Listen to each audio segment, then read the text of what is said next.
Eh bien bonjour à tous, vous êtes sur Gavé Moto. On espère que vous allez bien. Donc aujourd'hui on va voir les amis la fiche 1. Et oui ça y est c'est le début des fiches, donc il faut qu'on voie la fiche ensemble. Alors pour commencer la fiche 1 c'est le risque routier, moto, comportement en présence d'un accident. Donc c'est-à-dire la première chose qu'il faut que vous disiez en arrivant devant l'inspecteur: bonjour monsieur, je suis Gavé Moto. Non, ne dites surtout pas ça. Quand vous arrivez devant l'inspecteur, ce qui est important de dire déjà, c'est qu'il y a beaucoup plus de risques en moto qu'en voiture. Donc forcément, on n'a pas de carrosserie, donc c'est beaucoup plus compliqué d'éviter des accidents ou tout simplement de survivre à un accident. À partir du moment où on a un choc, c'est vrai qu'on a beaucoup de chances de ne pas s'en tirer. Même si, on sait jamais, on peut s'en tirer. Vaut mieux quand même partir dans l'optique de ne pas avoir d'accident, c'est le top. Donc pour commencer, en gros c'est en 4 parties. Donc la première c'est le risque routier moto. Donc c'est pas compliqué. Retenez bien ce que je vais dire. Moins de 2% du trafic, près de 20% des tués. Non, oui, c'est nul comme ça. Non, retenez bien. En gros, on n'est que 2%. Donc 2%, c'est vraiment rien, vous imaginez. Donc sur tout le trafic confondu, donc c'est-à-dire voiture, camion, camion poubelle, tout ce que vous voulez, je m'en fous. En gros, on n'est que 2%. Mais on est quand même 20% des tués. Donc je sais pas si vous imaginez la différence qu'il y a, mais c'est quand même énorme. Donc n'oubliez jamais qu'on est tout le temps exposé au risque et que c'est important de retenir ça. Donc moins de 2% du trafic mais près de 20% des tués. Ensuite, en gros, un accident corporel sur 4 concerne les motards. Donc ça, c'est simple à retenir. 1 sur 4. 14, 1 sur 4, 14, 14, 1 sur 4. En gros, une personne sur 4, enfin en gros sur 4 accidents, il y a une personne qui a un accident corporel. Donc le motard quoi. Ensuite, en 2011, donc en gros on vous dit en 2011, mais c'est valable pour toutes les années en fait. C'était juste une estimation en 2011 qui est maintenant étendue en fait sur les autres années. Donc il y a eu 6200 blessés hospitalisés. Donc important, dites hospitalisés, parce que juste blessés, il y en a beaucoup plus de 6200. Juste qui sont tombés, qui ont eu un petit bobo, qui se sont relevés, il y en a beaucoup plus. Ceux-là sont pas comptés, là c'est vraiment ceux qui sont hospitalisés. Donc il y en a 6200 et il y a 760 blessés. Décès, pardon. Donc du coup, ça c'est les 760 personnes qui sont décédées lors d'un accident. Comme quoi, ça fait vraiment beaucoup sur une année. Donc, quelque chose de très simple à retenir, il y a 20%, enfin il y a 20 fois plus de risques d'être tué en moto à kilométrage égal qu'en voiture. Donc oui, forcément, on l'a déjà dit en début, il y a beaucoup plus de risques de rouler en moto qu'en voiture. Donc voilà pour la première partie. Ensuite, on passe sur la deuxième catégorie, les accidents mortels à moto. Donc là, ça va être beaucoup de par cœur. Donc déjà, une personne sur 3 meurt dans des accidents seuls.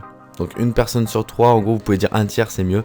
Un tiers meurt dans des accidents seuls. Donc c'est-à-dire qu'en gros, c'est toi qui viens et que tu prends ta moto, t'as pas vu le nid de poule au milieu de la route, tu te fous dedans et voilà. Malheureusement, tu te relèveras pas et voilà, je suis désolé. Ensuite, 2 décès sur 3 ont lieu en race campagne. Oui, forcément, en race campagne, vous pouvez lui dire que voilà, la route est sèche, on envoie la patate et c'est vrai que du coup, il peut y avoir un animal qui traverse, une voiture qui arrive alors qu'il y a la priorité à droite et nous on respecte pas la priorité, on fonce, sachant qu'on connaît pas bien et du coup, voilà, ça va vraiment assez vite et donc faites vraiment attention à ça. Donc 2 décès sur 3 ont lieu en race campagne et dans 9 cas sur 10 sur route sèche. Donc vous voyez, déjà route sèche, je viens d'en parler il y a 2 secondes, donc c'est super simple à retenir. Juste 2 décès sur 3 ont lieu sur route sèche. Dans 9 cas sur 10, pardon. Dans 9 cas sur 10, ça a lieu sur route sèche. Ensuite, 93% des hommes sont tués. Donc en gros, si vous prenez 100% des motards qui sont tués, il y a 93%, c'est des hommes. Bah, forcément, on fait les fanjos, on roule à fond la caisse, mais voilà, on ne gère pas du tout et finalement, voilà, ça se passe mal. Donc faites attention quand même à ce que vous faites, respectez au moins un minimum. Pas tout le temps, quand vous voyez que vous pouvez, allez, faites-vous plaisir, mais quand même essayez de respecter, et surtout quand il y a beaucoup de monde, respectez les personnes qui sont autour de vous. Ensuite, un motocycliste, tué sur 5 à moins de 25 ans. Et oui, forcément, les permis A2, ils sont visés. On est jeune, on est con, on va vite, on fait pas attention, et voilà. Donc, d'autant plus, si vous êtes jeune conducteur, ou même tout simplement que vous avez peut-être 30 ans mais que vous venez de passer votre permis, faites très attention au début, du moins dans les 3 premiers mois, essayez de bien contrôler votre moto et de faire attention à ce que vous faites. Ensuite, donc du coup, les 6 premiers mois, c'est les plus dangereux en moto. C'est-à-dire qu'à partir du moment où vous venez d'avoir le permis, vous allez monter sur votre bécane, vous allez être content, vous allez vouloir ouvrir les gaz. Le seul truc, c'est que vous fassiez attention parce que vous n'avez pas encore les réflexes du motard. Eh oui, je sais, c'est chiant. Dans n'importe quoi, on croit qu'on sait bien manier la moto et tout, après le parcours lent, qu'on s'est fait chier à faire. Mais non, vous ne savez pas encore parce qu'il y a toutes les contraintes de la route du coup qui vont arriver et là vous allez vite les comprendre. Donc du coup, les 6 mois après l'obtention du permis ou alors 6 mois où pendant un long moment on n'a pas pris la moto et on la reprend, et bien c'est ces 6 mois là qui vont en suivre qui sont super importants et où il faut faire super attention. Ensuite, troisième point, la gravité. Donc le motard est sans carrosserie, on l'a déjà dit dans l'introduction, mais c'est bien de le répéter, juste par une petite phrase courte, le motard est sans carrosserie, il a donc aucune protection efficace. Voilà, on s'arrête là, on a déjà épilogué au début en intro sur ça, donc on va pas en reparler. Quelque chose qui est important à dire, c'est quand la gravité augmente avec la vitesse. Bah oui, c'est pas dur, forcément la gravité, plus on va vite, plus on se fait mal. Donc vous pouvez ressortir des données que vous avez vues dans les autres fiches. Par exemple, si vous avez une collision à 50 km/h, bah, ça vous fera une chute de 3 étages. Donc voilà, vous voyez, il suffit en fait de rajouter quelques petits mots comme ça, et c'est ça qui va faire vraiment la différence, que l'examinateur va vous mettre le A. Ensuite, les lésions les plus graves. Donc ça, c'est pas dur. Quand on tombe, forcément, la première chose qui est touchée, c'est la tête. Donc ça, c'est vraiment le plus grave. Donc la tête. Ensuite, vous avez les membres supérieurs et inférieurs. Bah oui, forcément, on n'a pas de carrosserie, donc on vient de taper un peu tout le corps, en fait. Et enfin, la colonne vertébrale. Donc ça, c'est le truc qu'il faut que vous priez avec la tête, que jamais ça touche. Parce que si jamais ça touche la colonne vertébrale, vous finirez sûrement soit décédé, soit dans un fauteuil roulant, soit dans un lit. Donc voilà, c'est vraiment pas cool. Donc pensez vraiment à ça quand vous êtes sur votre moto. Ensuite, quatrième point et dernier point de cette fiche, le comportement en présence d'un accident. Donc il faut faire un PAS. Donc c'est pas compliqué, quand vous voyez comportement en présence d'un accident sur votre fiche devant vous, vous dites oh, je connais pas PAS, ah pas mal.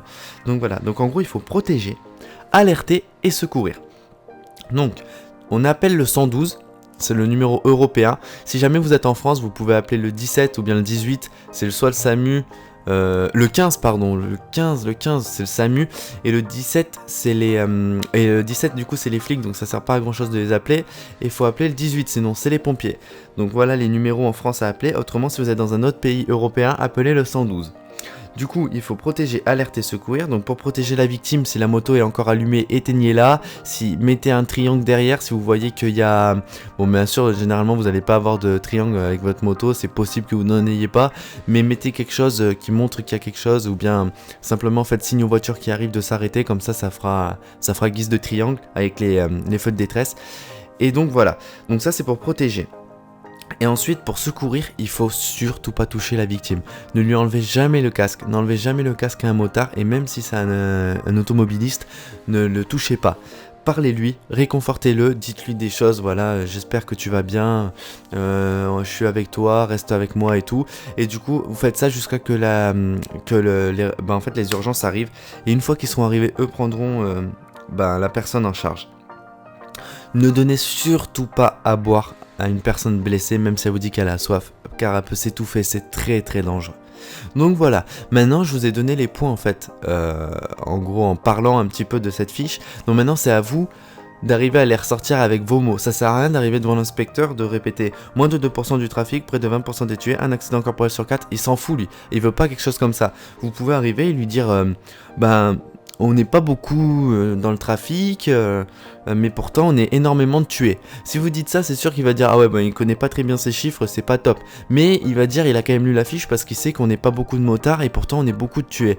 Donc vous voyez, ça sert à rien d'en faire trop en fait. Regardez votre fiche, lisez-la plusieurs fois, essayez de la retenir, récitez. Ne demandez pas à quelqu'un de vous poser des questions parce que lorsque vous allez arriver devant l'inspecteur, lui il va pas vous poser de questions, il va vous tendre la fiche et il va vous dire allez, allez-y, allez c'est parti. Et donc là c'est là qu'il faudra tout donner. Donc voilà, j'espère que ça va bien se passer pour vous. On se retrouve très vite pour la vidéo sur la fiche 2 et je vous dis à plus tard sur Gavé Moto. N'hésitez pas à aller liker la page Facebook, laissez un petit like du coup sur cette vidéo et puis abonnez-vous et je vous dis à plus tard. Au revoir.